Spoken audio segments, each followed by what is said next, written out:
Overthinking is not your problem. If you are stuck in ruminating thoughts and you think that you have to think more to leave the thoughts, then you have fallen into a pattern that you can only escape if you start listening to your body instead of your thought patterns. Because all that a thought is an emotion that seeks to be released. I said an emotion that seeks to be completed within your body. You can't think your way into an problem that was created in the body. It just doesn't work. And in this video, we're going to talk about how the mind is taking over the body and the relational capacity you have towards your body, and how you will actually never find what you look for if you keep on being stuck within here. And at the same time, we're going to look at how you can find the safety that your mind craves within the body. So, the degree to which you're lost in thought is the degree to which you're dissociated from your body. Let me repeat that. The degree to which you're lost in thought is the degree to which you're dissociated from your body. That means the louder your head is, the more volume is in your head. The louder you think, the more quiet the relationship to your body becomes. So if you're lost in thought, you're actually trying to find what you've lost within the realm of thinking, but this is doomed. You will never find what you're looking for, because what was lost in the attempt of what was lost once and what your thoughts are trying to find can only be found in the body, because what's actually lost is the connection to your body. What's actually lost is the relational capacity you have towards a feeling.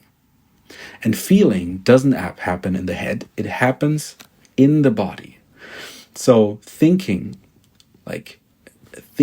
especially thinking excessively and obsessively, if you cannot stop thinking, that's usually the same thing as being dissociated. Like if you're fully in your body and feel safe within your body, if your nervous system is calibrated to to safety, then overthinking something is almost impossible, because your head is no longer your natural home.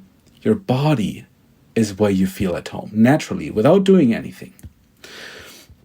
So your thinking is driven by an emotional wound, and your body is carrying that wound.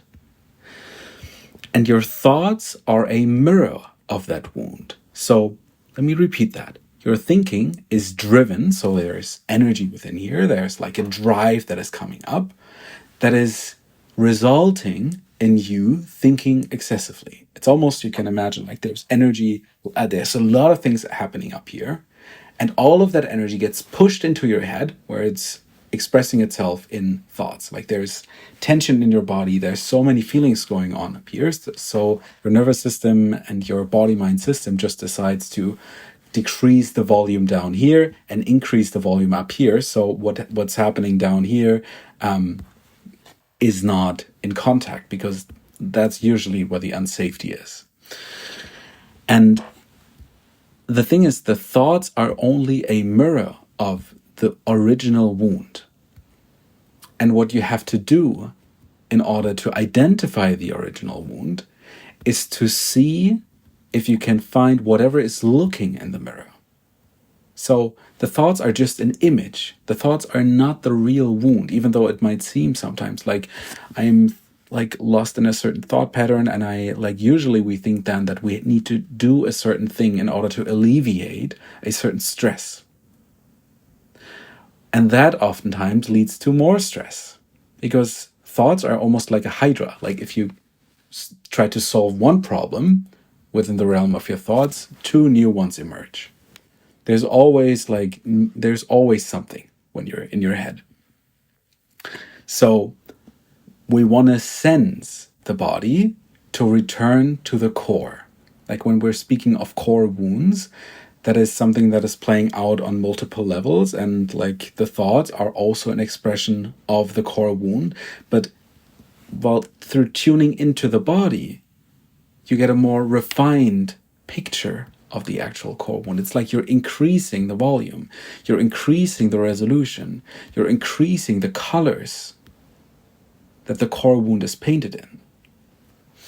So the safety that your mind is craving, like that thing that the mind tries to resolve itself towards, is something you can only find within the body, within the sensory experience of your body, within the relationship of your body.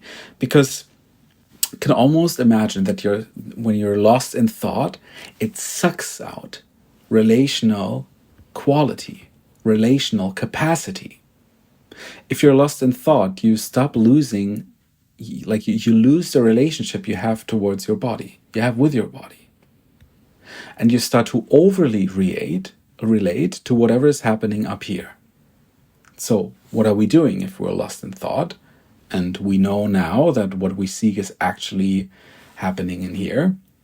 The first thing we need to do is we need to be courageous. Because usually what's happening down here, if we're lost in thought, is something that is unusual and hard to handle. Like there's a good reason why you're lost in thought. It's because usually what happens in your emotional body is pretty intense or feels unsafe to you. And then what happens if you feel like something in your body feels unsafe? You start relating to it as if it was unsafe. And if something is unsafe, the first thing that we do is either we fight it or we flee. And that fleeing, that trying to escape the feeling that we deem dangerous, happens through us dissociating into thoughts. So what do we need? We need courage to face that within us, towards which our whole system screams, don't look there. Like, don't look there, this is dangerous, this is disgusting, this is so hard to stand, and I just can't. You need courage. You need presence. You need like the willingness to step into a certain degree of discomfort and stay there. And then you can ask yourself a very simple question, which is, can you allow that feeling? Can you allow whatever is coming up? Can you start building a relationship with whatever is coming up? And we're not trying to solve anything here, because the solution-based approach to solving this wound that we're talking about now is all happening up here. We're not trying to solve something, we're trying to relate again. We're trying to fill the relational space between us and the body, because here is where the goal is. This is not only the space where all the pain is residing. This is also the space where the potential that is within the pain can be found, can be revealed. And we can only reveal that, we can only lift the veil if we enter the space where the veil is placed upon. We need to find out what's really covered, and that's not a thought, that's in here. And what is covering the uncomfortable feeling that we need to look at? It's usually tension, and it's usually resistance.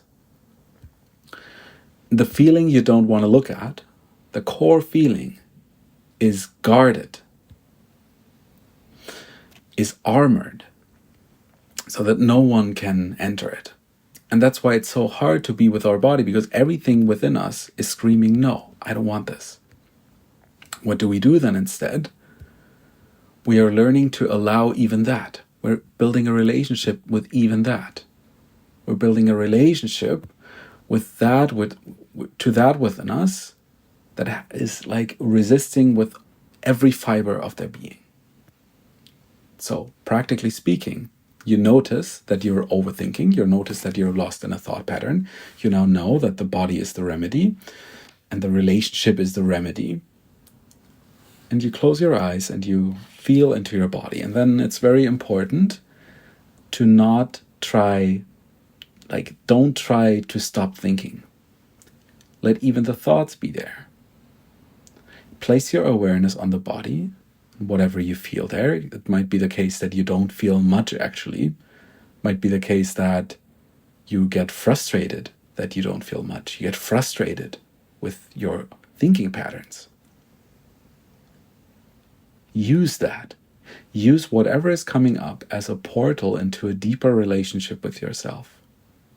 Ask yourself, who is experiencing these feelings, these thoughts?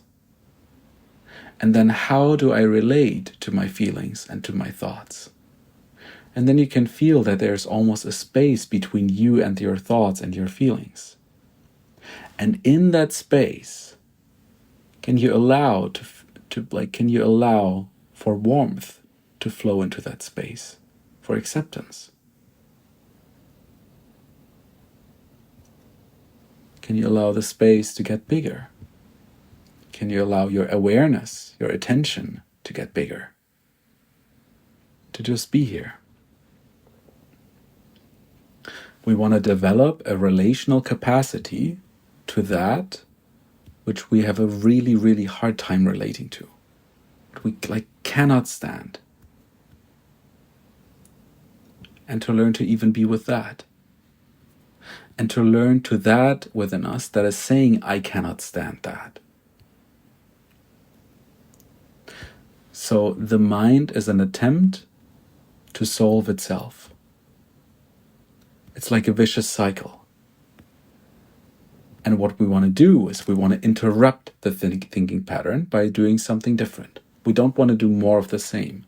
We don't want to keep on trying to solve a problem that is originating up here, like down here, up here. It's not going to work. But what will work is doing something different. What will work is deepening the relationship you have towards yourself. So I hope you found this video helpful. If you did, let's engage into in a discussion in the comment section. Give this video a like and subscribe to my channel. I'll see you in the next one. Bye bye.